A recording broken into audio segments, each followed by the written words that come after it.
Hello friends, जय हिंद, वंदे मातरम। Welcome back to our YouTube channel. Friends, आप जानते होंगे कि किस प्रकार से पूरी दुनिया के अंदर जो वर्ल्ड ऑर्डर है वो चेंज हो रहा है और इंटरनेशनल पॉलिटिक्स में बहुत ज्यादा डेवलपमेंट देखने के लिए मिल रहे हैं। आपने देखा होगा कि किस प्रकार से आरबीआई के जो गवर्नर हैं उन्होंने ये बोला था कि हम डी डॉलराइजेशन नहीं कर रहे हैं और बल्कि हम क्या कर रहे हैं, हम तो डाइवर्सिफाई कर रहे हैं अपनी करेंसी को। क्यों कर रहे हैं? क्योंकि अमेरिका जो है वो प्रतिबंध लगाता रहता है और आने वाले समय में जो भी उथल-पुथल होने वाली है पूरी वर्ल्ड के लिए हम जो है अपने आप को तैयार कर रहे हैं। लेकिन ये झूठ था। क्यों? क्योंकि अब भारत के द्वारा अब ब्रिक्स में अपनी, क्योंकि आप जानते हो कि अध्यक्षता भारत के पास है। अब अध्यक्षता भारत के पास है तो ब्रिक्स के द्वारा उठाया गया एक बहुत बड़ा कदम है जिसमें ब्रिक्स के द्वारा एक डिजिटल जो करेंसी है उसको लाया गया है। और ये जो डिजिटल करेंसी है ये अपने आप में, मैं अभी आपको बताऊंगा कि ये अपने आप में एक बहुत बड़ा वाइबल प्रोजेक्ट है और ये बिल्कुल लागू होने वाला है। उसका कारण क्या है वो मैं आपको बताऊंगा। और ये अब आने वाले समय में जो अब भारत मने कर रहा था कि नहीं, डी डॉलराइजेशन हम नहीं कर रहे हैं, लेकिन भारत वही सब कुछ कर रहा है। आइए देखते हैं मामला क्या है। ब्रिक्स डिजिटल मुद्रा, वैश्विक भुगतान प्रणाली में आरबीआई का क्रांतिकारी प्रस्ताव। वर्तमान प्रणाली को जो है चुनौती दी गई है और उसके अंदर जो समस्या है वो गिनाई गई है। अब उन्होंने बताया है कि लगभग 80% जो आज भी व्यापार है वो लगभग डॉलर के माध्यम से होता है। हमको इस वर्चस्व को तोड़ना पड़ेगा और जैसे ही हम इस 80% वाले वर्चस्व को तोड़ेंगे तो उनकी जो स्विफ्ट व्यवस्था है, उसको भी चुनौती जो है मिलेगी और वो भी आने वाले समय में समाप्त होगी। अब देखिए, उच्च लागत क्यों? क्योंकि जो स्विफ्ट प्रणाली है वो है क्या, आपको जानते होंगे कि जो स्विफ्ट प्रणाली है वो अमेरिका की, आप मैसेजिंग सिस्टम इसे समझ लीजिए कि एक मैसेजिंग सिस्टम है जो दो देशों के बीच में जो बैलेंस ऑफ पेमेंट है उसके विषय में जानकारी देता है। सिर्फ इतना मैसेजिंग। लेकिन ये अपने आप में एक तो बहुत ज्यादा डिले है, यानी कि टाइम बहुत लेता है, और दूसरा ये है महंगा, यानी कि इसकी जो कॉस्ट है वो बहुत ज्यादा है। लेकिन इसका जो विकल्प है यूपीआई, ठीक है, और यूपीआई जो इसका विकल्प है उसने एक व्यवस्था दी है और वो वाइबल भी है। मैं आपको बताने वाला हूं वो क्या है। यानी कि अगर स्विफ्ट में देखा जाए तो उच्च लागत और धीमी गति जो है इस प्रणाली को एक तरीका से बाईपास करने का एक मौका देती है भारत को। आइए देखते हैं। भू राजनीतिक और जोखिम, सैंक्शंस भी लग सकते हैं। प्रतिबंध के कारण देश वैश्विक वित्तीय प्रणाली से अचानक अलग थलग हो सकते हैं। अमेरिका इससे लेकर के ये कार्य कर सकता है। लेकिन आइए देखते हैं उसमें भी क्या है। अब आरबीआई का जो समाधान है सीवीडीसी इंटरलिंकिंग प्रोजेक्ट, यानी कि भारत के द्वारा जो आरबीआई है उसके द्वारा ये बताया गया है कि आप सीवीडीसी प्लस इंटरलिंकिंग जो है उसके द्वारा हम जोड़ सकते हैं। क्योंकि अगर कोई भी देश हो, चाहे तो चाइना हो, भारत हो, कोई भी देश हो, आप एकल करेंसी जो है वो स्थापित नहीं कर सकते। आप समझ रहे हैं? यानी कि ये नहीं कि हम रेनमेंट को स्वीकार कर ही नहीं पाएंगे। क्यों? क्योंकि भाई कोई भी नहीं चाहता कि भाई भारत का रुपया सामने ना आए, ना तो चाइना इसके लिए राजी होगा, ना कोई और व्यवस्था। लेकिन ये जो व्यवस्था बताई गई है आरबीआई के द्वारा ये जरूर काम कर सकती है, वही मैं आपको दिखाने वाला हूं। वर्तमान वैश्विक मुद्रा प्रणाली में डॉलर पर अत्यधिक जो निर्भरता है, जो महंगी भी है और धीमी भी है। आरबीआई ने ब्रिक्स देशों के लिए अपनी अपनी डिजिटल मुद्राओं को, यानी कि सीबीडीसीज को अपने आपस में जोड़ने का जो प्रस्ताव है वो दिया है, ताकि क्रॉस बॉर्डर लेन देन जो है वो तेज हो सके, यानी कि तेजी से हो सके और सस्ता हो सके। इसकी एक वैकल्पिक व्यवस्था जो है वो बनाई गई है आरबी के द्वारा, जो भी देश हैं जो ब्रिक्स के अंदर हैं उनके लिए। आइए, अब बात आती है साझा मुद्रा के बजाय इंटरलिंकिंग पर ध्यान दिया गया है। उन्होंने कहा कि भी देखो, साझा मुद्रा मत करो, एक इंटरलिंकिंग मुद्रा हम जो है बनाने वाले हैं। भारत का जो यूपीआई है वो इसका नेतृत्व करने वाला है, यानी कि जो स्विफ्ट है उसकी वैकल्पिक व्यवस्था के रूप में यूपीआई को सामने लाया गया है। यूपीआई वैश्विक सफलता भारत को इस डिजिटल ढांचे का जो नेतृत्व करने का जो मौका है वो मिल जाएगा। दक्षता और कम लागत, यानी कि अगर हम देखते हैं तो सीधे जो केंद्रीय बैंक है वो आपस में जुड़ेंगे बिना किसी मध्यस्थता के द्वारा, बिना किसी बीच की जो फीस है उसके द्वारा, जिससे त्वरित लेन देन होगा और सस्ता भी होगा। लेकिन चैलेंजेस हैं वो मैं आपको आगे बताऊंगा। अगर ये चैलेंजेस ये पार पा लेते हैं तो ये बिल्कुल काम होने वाला है।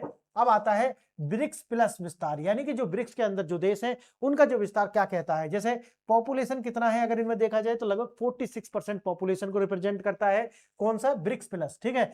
दूसरा आता है जीडीपी, विश्व की लगभग 29% जीडीपी जो है उसको ये कवर करता है। और तीसरा है ऑयल प्रोडक्शन, यानी कि लगभग 43% जो ऑयल प्रोडक्शन है उसको ये कवर करता है ब्रिक्स प्लस। क्लियर है? अब अपने आप में क्षमता तो इसके पास है, टेक जो है वो भी इसके पास है, तो क्यों ना ये सक्सेस हो सकेगा। यही विचार जो है आरबीआई के द्वारा दिया गया है। देखते हैं इसे विस्तार से है क्या। ब्रिक्स डिजिटल करेंसी, क्या आरबीआई बनेगा ग्लोबल लीडर? सीमा पार भुगतान में क्रांति लाने के लिए और डिजिटल यानी कि जो डॉलर है उस पर निर्भरता कम करने के लिए ये व्यवस्था जो है वो सुझाई गई है। देखना डॉलर का प्रभुत्व और वर्तमान चुनौतियां। डोमिनेंस क्या है डॉलर का? वही है कि 80% जो व्यापार है आज भी इसी में होता है और 50% वैश्विक विदेशी मुद्रा भंडार जो है वो डॉलर के रूप में आज भी हुआ है। यानी कि अगर पूरी दुनिया के अंदर देखें तो जो वैश्विक मुद्रा का जो भंडार है वो जो है 50% डॉलर के फॉर्म में ही देश जो है वो अपने पास रखे हुए हैं। क्लियर है? देखना अब बात आती है द फ्रिक्शन यानी कि जो स्विफ्ट है। स्विफ्ट आप जानते होंगे क्या है स्विफ्ट? इसके विषय में कई बार बता चुके हैं। इसकी जो फुल फॉर्म है वो है society for world wide inter bank financial telecommunication और ये जो एक तरीका का एक ग्लोबल मैसेजिंग सिस्टम था जो कि दो देशों के जो बीओपी यानी कि बैलेंस ऑफ पेमेंट है वो किस पर कितना है ये बताने के लिए ये एक तरीका से मध्यस्थता का कार्य करता था। अब ये अपने आप में देखना जैसे मैंने बताया था मैसेजिंग सिस्टम था, मनी ट्रांसफर ये कर नहीं सकता था लेकिन यूपीआई के साथ में ये तो नहीं है, वो तो ट्रांसफर कर पाएगी। अब आता है ये साथ ही साथ में इसका जो शुल्क है वो बहुत ज्यादा हाई था।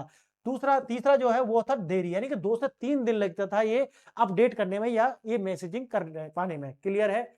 लेकिन वही आता है आरबीआई का प्रस्ताव है कॉमन करेंसी नहीं बल्कि इंटरलिंकिंग। आरबीआई ने कहा कि देखो कॉमन करेंसी मत रखिए कि सबके लिए एक करेंसी मत रखिए लेकिन क्या करना है इंटरलिंकिंग कीजिए। कैसे करना है वो मैं आपको बताने वाला हूं। उन्होंने कहा कि देखो ये सब गलत है, ये मत कीजिए। क्या करना है? अब आपको क्या करना है? आरबीआई का प्रपोजल है कि जो डिजिटल युआन है जैसा कि चाइना का डिजिटल युआन होगा उसी तरीका से हम जारी करेंगे ई रुपया, हमारा रुपया है उसी तरीका से डिजिटल रूबल यानी कि रूस का क्या है रूबल उसको कर दिया डिजिटल रूबल। अब होगा क्या? ये क्या बनेगा? डिजिटल ब्रिज होगा इन तीनों के बीच में।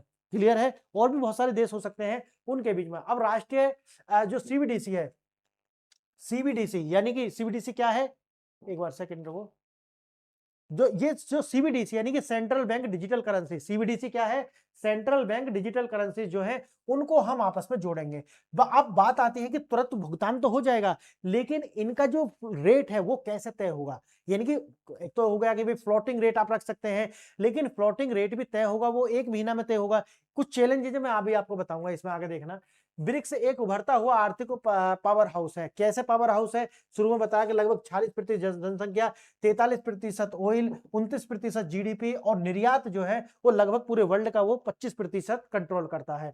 अब सीबीडीसी बनाम स्विफ्ट तकनीकी की तुलना। अब इसमें क्या होता था जैसे मैंने आपको बताया कि सेंडर जब स्विफ्ट के अंदर वो भेजते थे 1000 जैसे भेजा तब यहां आएगा पहले करस्पॉन्डेंस के पास तो कितना कट गया? $15। फिर आगे जाएगा फिर कितना कट गया? फिर $15 और आगे जो पहुंचेगा तो ये $970 पहुंचेगा। लगभग $30 की जो कीमत है वो वसूली। एग्जांपल के लिए आपको बता रहा हूं। क्लियर? अब होता क्या है अगर यूपीआई आता है जैसे मैंने अभी आपको बताया है तो इसमें क्या होगा? एक सेंट्रल बैंक है, दूसरा सेंट्रल बैंक ये है तो बीच में जो भी मध्यस्थता है वो कोई पैसा नहीं लेगा। अगर यहाँ $1000 आप भेज रहे हैं तो $1000 आपको अपियर हो जाएंगे यहाँ पर। क्लियर है? और आपको टाइम भी नहीं लगेगा यानी कि स्पीड भी बढ़ गई। और जो कंसर्न स्विफ्ट के साथ था उसके साथ और भी कई सारे कंसर्न है। एक तो अमेरिका का उस पर डोमिनेंस है जैसे यूक्रेन युद्ध हुआ, यूक्रेन और रूस के द्वारा जो किया गया था युद्ध, यूक्रेन ये जो अपना यूक्रेन वाला जो युद्ध है या उससे पहले एक युद्ध हुआ था क्रीमिया। क्रीमिया को जब कब्जाया गया था रूस के द्वारा तो अमेरिका के द्वारा ये प्रतिबंध लगा दिया गया था, स्विफ्ट जो है वो रोक ली गई थी। यानी कि स्विफ्ट की जो सेवा है वो रूस को नहीं दी गई। तो एक ये भी समस्या है। तो लगभग सभी देशों के साथ वही होना है। आगे देखना अब जो बीआईएस रिपोर्ट है वो जो है वो क्या कहती है वो भी आप देख लीजिए। पहला मॉडल जो था ये वाला था, ये बहुत ज्यादा प्रभावी नहीं था। जो मौजूदा सिस्टम है सीबीडीसी जो है वो बहुत कम प्रभावी है। अब तीसरा मॉडल जो है वो ये है सिंगल सिस्टम यानी कि एक मुद्रा बना लीजिए, लेकिन ये भी बहुत ज्यादा प्रभावी नहीं हो पाएगा क्योंकि सारे देश इसमें राजी नहीं होंगे। लेकिन ये जो अब मॉडल है यानी इंटरलिंकिंग जो सिस्टम है ये ज्यादा बेहतर है। और इसमें क्या है कि साझा तकनीकी इंटरफेरेंस ब्रिक्स का जो लक्ष्य है और इस पर जो है यानी कि जो एनडीबी है आप जानते होंगे एनडीबी क्या है। एक सेकेंड।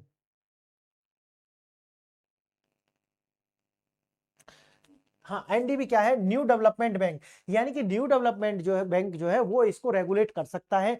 इस तरीका से एक व्यवस्था हमारे पास है यानी कि जो ब्रिक्स के देश हैं उनके पास है तो इसको जो है लागू करने की बात चल रही है। आगे देखना भारत ही क्यों यूपीआई यानी कि भारत को इसलिए रखा गया क्योंकि भारत को जो एक तरीका से आप मानी कोर में क्यों रखा गया? इसलिए रखा गया क्योंकि यूपीआई की जो तकनीक है वो एक तो विश्वसनीय है और भारत का जो अपना नेचर है वो इसकी जो है महत्वपूर्ण है। जैसे इस संस्थागत विश्वास यानी कि इंस्टीट्यूशनल ट्रस्ट की बात करें तो बड़े पैमाने पर यह सफल हुआ है। आप जानते होंगे। तकनीकी महारत यानी कि डिजिटल पब्लिक इंफ्रास्ट्रक्चर जो है वो इसके पास है। और भूमिका, भारत जो है वो कंट्रोलर नहीं होगा बल्कि ये क्या होगा, कोऑर्डिनेटर की भूमिका में होगा। यानी कि भारत जो है वो कंट्रोल नहीं करेगा इसको, बल्कि कोऑर्डिनेट के रूप में इसे यूज करने वाला है भारत के लिए। अब क्योंकि 2016 में इसको लॉन्च किया गया था यूपीआई, और 2024-25 तक भी अगर आप देखोगे तो इस तरह का कोई फॉल्ट इसमें देखने के लिए नहीं मिलता, तो विश्वसनीयता तो इसकी बनती है। भू राजनीतिक बाधाएं, चीन और अमेरिका कारक। चीन का विश्वास संकट, चाइना के ऊपर जो ट्रस्ट डेफिसिट है आप जानते होंगे, अमेरिका का जो रिएक्शन है एक इसका भी डर है, और डेटा सोवरेनिटी। तीन यानी कि तीन चैलेंजेस उनके सामने हैं अभी जो ये पूरा जो ये व्यवस्था है इसके सामने। बात यही है कि चाइना पर विश्वास नहीं कर सकते, अमेरिका जो है इससे नाराज होकर के वो भी लगा सकता है आपके ऊपर टैरिफ वगैरह, या इसके कॉन्सिक्वेंसेस हो सकते हैं। और तीसरा है डाटा का जो प्राइवेसी है उसका क्या होगा, ये चैलेंजेस है। आगे देखना, तकनीकी और विनियामक चुनौतियां भी हैं, जैसे विभिन्न देशों के जो बैंकिंग कानून हैं वो बिल्कुल अलग-अलग हैं, तो इनके साथ समन्वय कैसे बैठाया जाएगा। साइबर सुरक्षा जो कि मैंने अभी आपको बताया, एक ये भी है। और एक है फॉरेक्स प्राइसिंग, यानी कि रियल टाइम जो लिक्विडिटी है उसका निर्धारण कैसे होगा, ये एक सबसे बड़ी जो समस्या होने वाली है। इसके अंदर जो चैलेंजेस है, और 3 चैलेंज जो मैंने ऊपर बताए हैं ये तो होने वाले हैं, और ये भी 3 चैलेंजेस जो होने वाले हैं। क्लियर? आगे देखना, डी डॉलराइजेशन नहीं विविधीकरण। जैसा कि मैंने आपको बताया कि जो शशिकांत दास है उन्होंने ये बोला कि हम डी डॉलराइजेशन नहीं कर रहे हैं, बल्कि हम तो क्या कर रहे हैं, डाइवर्सिफिकेशन कर रहे हैं। लेकिन जो आप देख रहे हैं ये क्या है, डॉलर को तो बाईपास ही कर रहे हैं ना, तो अमेरिका से प्रतिबंधों का जो खतरा है वो और भी बढ़ने वाला है। भविष्य की राह यही है, 2026 का जो शिखर सम्मेलन है वो भारत में हो सकता है, और वहां पर ये जो अभी मैंने आपको बताई ये व्यवस्था, इसका जो फाइनलाइजेशन जो है वो भी हो सकता है। सीबीडीसी पायलट चरण में है, निकट भविष्य वही है, इंटरलिंकिंग फ्रेमवर्क जो है वो निर्माण हो रहा है। और 2026 में जो भारत के अंदर जो ब्रिक्स का शिखर सम्मेलन होगा वहां पर ये जो घोषणा होने की संभावना बिल्कुल है। और अगर हम यहाँ देखें तो आरबीआई नई करेंसी नहीं बल्कि सीबीडीसी इंटरलिंकिंग चाहता है। दूसरा है समस्या स्विफ्ट जो है कि सुस्ती और प्रतिबंधों का जोखिम भी है। समाधान है स्थानीय मुद्राओं से निपटने के लिए डिजिटल ब्रिज बनाना होगा, और भारत अपनी यूपीआई सफलता के कारण ही स्वाभाविक नेता बन जाएगा। और चीन के साथ विश्वास की कमी है, ये एक अमेरिका का जो चैलेंजेस हैं ये तो है ही है। लेकिन फ्रेंड्स यही है कि आज आने वाले समय में ये जरूरी भी है, भारत जो कह रहा है लेकिन एक्शन उससे उल्टे हैं। बताइए आपको कैसा लगा। और ये जो 2026 में जो ब्रिक्स का सम्मेलन भारत में होने की संभावना है, क्या वहां ये फाइनलाइजेशन हो सकता है, इसको लेकर के अपनी प्रतिक्रिया दीजिए। फ्रेंड्स आज ने ये वीडियो यहाँ तक देखा इसके लिए बहुत बहुत धन्यवाद।